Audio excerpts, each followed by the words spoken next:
Hi, good evening. This is Scott at Scott Trades on Twitter with StockMarketMentor.com and your chart of the day. I want to take a look at two healthcare plan stocks that are still in pretty good uptrends. Now, if I zoom out here on UNH, you can see UNH hasn't broken below its 200-day moving average. Now, you can't say that about most stocks in the market today. Last few days, it's just kind of been going sideways, but just consolidating right near a pretty key level, its 50-day moving average. That's the red line here. So what I think we should do is set an alert just above this high here, maybe around that 477.40 level or just below. And then we'll want to watch for UNH to get above and stay above that 50-day moving average and do it on volume.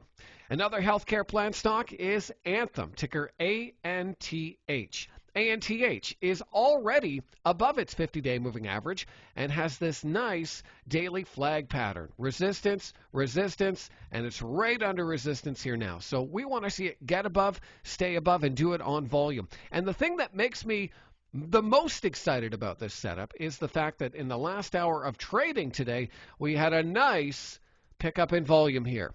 So Anthem and United Healthcare, I think, are two stocks you definitely want to keep an eye on over the next few days. So I hope that video was helpful. Hey, if you don't already, give me a follow on Twitter at Scott Trades, and be sure and check out what we're up to over at StockMarketMentor.com. Take a trial, and hopefully I'll see you on the other side.